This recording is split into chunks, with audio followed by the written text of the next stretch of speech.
Capacitor के लिए board में जितना पढ़ा रहे उतना अभी काफी है, लेकिन उसको भी पढ़ेंगे जल्दी से जल्दी। चलिए एक प्रॉब्लम शुरू करते हैं। उसके पहले याद कीजिए कॉन्सेप्ट क्या दिए थे।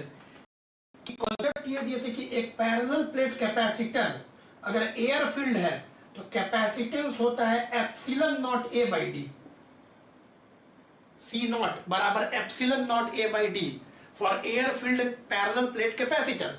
और बताए क्या थे पिछले क्लास में बहुत सुंदर कि अगर इसके बीच में हम लोग डाइलेक्ट्रिक भर दिए जिसका डाई इलेक्ट्रिक कांस्टेंट दिया हुआ है मान लीजिए के, तो अब नया कैपेसिटेंस के सी नॉट हो जाएगा, के टाइम्स कैपेसिटेंस बढ़ जाएगा।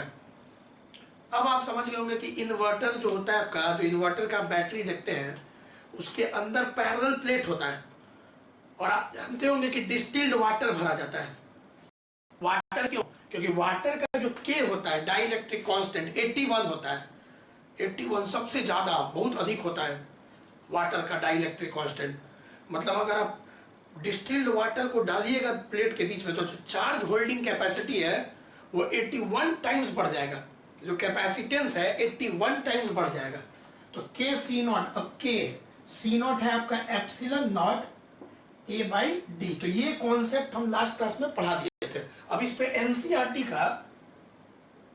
एनसीईआरटी का एक प्रॉब्लम है, 4th या 5th नंबर होगा, देख लीजिएगा, ठीक है। एनसीईआरटी का आपका ये क्वेश्चन नंबर 5 है, 2.5। चलिए क्या बोल रहा है, A parallel plate capacitor with air between the plates has a capacitance of 8 picofarad. तो यहाँ पे आप लोग का सॉल्यूशन में बोल रहा है कि शुरू में जो कैपेसिटेंस है सी नॉट वो दिया हुआ है 8 पिकोफराड। इसका मतलब यही आपका क्या होगा, epsilon naught A by D, क्योंकि एयर फील्ड है। ये आपका इक्वेशन नंबर 1 हो गया। ये क्वेश्चन बोल रहा है भाई कि जो सी नॉट है 8 पिकोफराड है जब एयर फील्ड है। अब बोला what will be the capacitance if the distance between the plates is reduced by half. मतलब कि इसमें बहुत सुंदर इस तरह का क्वेश्चन बहुत आता है। अब बोल रहा है प्लेट के बीच का दूरी डिस्टेंस को हाफ कर दिया गया। मतलब अगर ये पैरेलल प्लेट है आपका और पहले डिस्टेंस अगर डी है तो अब पैरेलल प्लेट के बीच का डिस्टेंस d/2 कर दिया गया।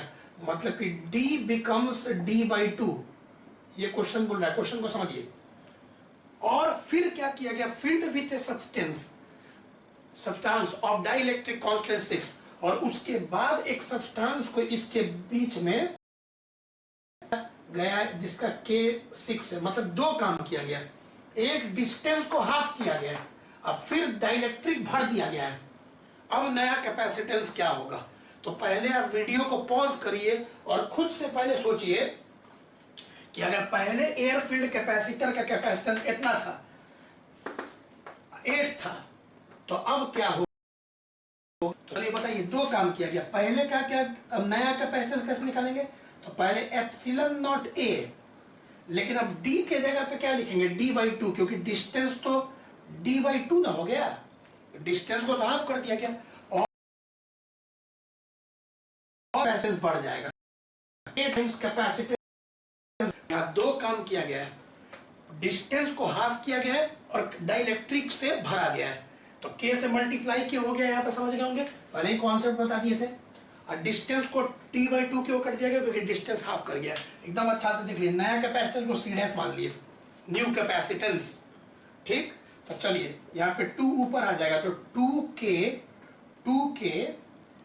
Epsilon not a by D. अब चलिए 2 अपने जगह पे k, यहाँ पे k कितना दिया हुआ है, 6 दिया हुआ है, और epsilon not a by D ये पूरा कितना दिया हुआ था, 8 पिकोफराड ही में आंसर आएगा क्योंकि कैपेसिटेंस ही निकाल रहे हैं। तो यहाँ पे आप लोग का हो गया 1296, देख लीजिए, ठीक है। तो यहाँ पे आपका 96 पिकोफराड आपका फाइनल रिजल्ट आ गया। तो याद रखिए इस तरह का क्वेश्चन बोर्ड में बहुत ज्यादा आता है, जहाँ हो सकता है डिस्टेंस को बोलेगा कि कम कर दिया गया पहले और उसके बाद डाइलेक्ट्रिक भर दिया गया। तो पहले इसको नोट करिए। चलिए इसको वीडियो को पॉज करके नोट करिएगा। डाइलेक्ट्रिक जब भी भरते हैं तो कैपेसिटेंस के टाइम्स बढ़ जाता है जब पूरी तरह से डाइलेक्ट्रिक हम लोग भरते हैं। चलिए अब जो नेक्स्ट क्वेश्चन है, नोट हो गया सबका?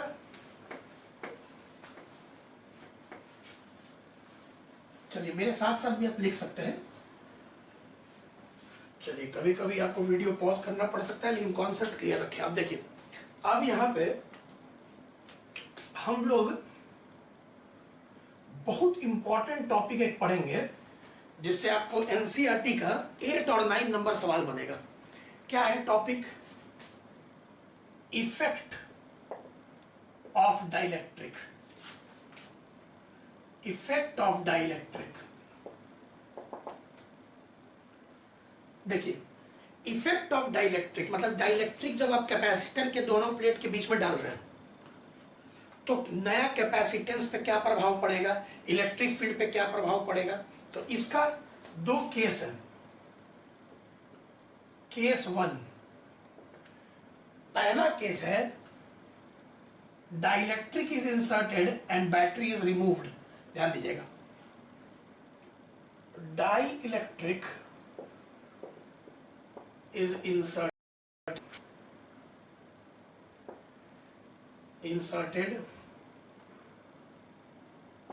after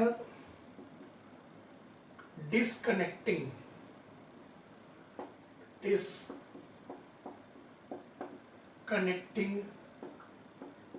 the battery. अब dielectric is inserted after disconnecting the battery। अब इसका मतलब समझिए क्या बोल रहा है। बोल रहा है कि एक पैरेलल प्लेट कैपेसिटर है, चलिए और इसको एक बैटरी से या सेल से कनेक्ट कर दिए V वोल्ट का, V0 वोल्ट का, ठीक। और अभी कैपेसिटेंस इसका क्या होगा, C0, और दोनों प्लेट के बीच का डिस्टेंस मान लीजिए D, ठीक। देख लीजिए, अब अगर हम पूछे C0 है, D है, V0 है, ये है, बैटरी लगा दिए तो इस पर चार्ज आ जाएगा, प्लस और माइनस। यहां तक तो सब समझ गया। Q0 और माइनस Q0 आमने सामने, पॉजिटिव और नेगेटिव, यहां तक सारा बच्चा समझता है। अब बोल रहे हैं ना आफ्टर डिस्कनेक्टिव, जब ये चार्ज हो गया तो आप बैटरी को नोच के हटा दीजिए और डाइलेक्ट्रिक इंसर्ट कर दीजिए पूरी तरह से। क्वेश्चन बोल रहा है, पहले समझिएगा केस है ये एक्चुअली न्यूमेरिकल है, बहुत सारा, ढेर सारा न्यूमेरिकल को हम एक जगह बता रहे हैं, बोर्ड पैटर्न का एक जगह इसको टॉपिक बना के हम पढ़ा रहे हैं, ठीक है। तो अब क्या बोल रहा है भाई कि इसमें बैटरी को हटा दीजिए। चलिए कैपेसिटर का प्लेट आपका ऐसा ही है, बैटरी को हटा दिए, चार्ज होने वाला, तो ई चार्ज तो जस्ट कितना रह जाएगा, क्योंकि चार्ज होने के बाद बैटरी हटा है तो चार्ज अब आपका Q0 ही रह जाएगा, क्योंकि अब बैटरी हटा दिए, चार्ज अपना जस्ट कितना रह गया आइसोलेट। और क्या किए कि पूरी तरह से अब डाइलेक्ट्रिक भर दिया गया। तो दो काम किया गया है, पहले चार्ज करने के बाद बैटरी हटाया गया, पहला काम बैटरी हटा दिया गया, दूसरा काम पूरा डाइलेक्ट्रिक भर दिया गया है डाइलेक्ट्रिक कांस्टेंट K का, ठीक। अब आपसे बोल सकता है कि डाइलेक्ट्रिक कांस्टेंट K भर दिया, क्या क्या असर होगा चार्ज पे। तो कॉमन सेंस है कि पहला बात आप समझिए, बहुत इजी, कि जब बैटरी हट गया है तो अब इस प्लेट को ना चार्ज मिल सकता है ना इससे चार्ज घट सकता है, क्योंकि बैटरी है ही नहीं।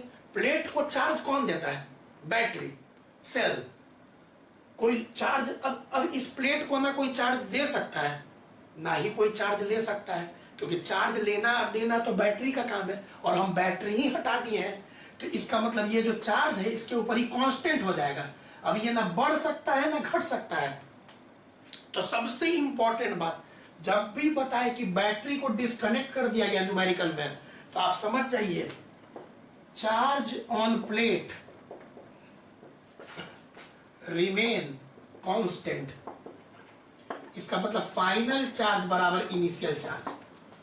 फाइनल चार्ज प्लेट पे वही होगा जो इनिशियल चार्ज था, क्योंकि बैटरी हट चुका है। अब बैटरी हट चुका है तो ना कोई चार्ज दे सकता है प्लेट को, ना कोई चार्ज ले सकता है। तो यही सबसे इंपॉर्टेंट बात था कि अगर बैटरी डिस्कनेक्ट हो गया है तो चार्ज जस का तस रहेगा।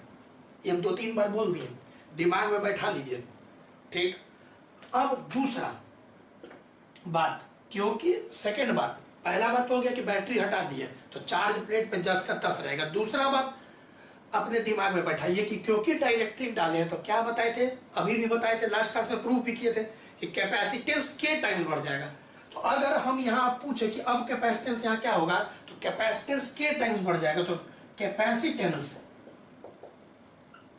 increases k times, capacitance increases k times. इसका मतलब नया कैपेसिटेंस अगर C मान ले तो नया कैपेसिटेंस क्या होगा, C बराबर k C नॉट। पहले अगर कैपेसिटेंस C नॉट है तो नया कैपेसिटेंस C क्या होगा, k टाइम्स बढ़ जाएगा क्योंकि डायरेक्ट्रिक डाले।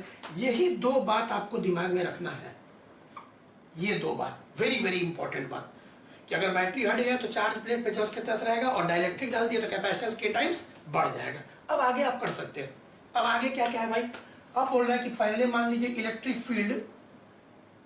इलेक्ट्रिक फील्ड पहले ई नॉट था, तो अब इलेक्ट्रिक फील्ड क्या हो जाएगा, नया इलेक्ट्रिक फील्ड। अगर पहले दोनों प्लेट के बीच में वोल्टेज भी नॉट था तो अब दोनों प्लेट के बीच में डिस्टेंस याद रखिएगा, चेंज नहीं किए। डिस्टेंस पहले डी था तो अभी भी डिस्टेंस डी है, ये बात हम बोलना भूल गए लेकिन समझ जाइए। डिस्टेंस को अभी चेंज नहीं किया है, दोनों प्लेट के बीच में डिस्टेंस पहले डी था तो अभी हम डी ही ले रहे हैं इस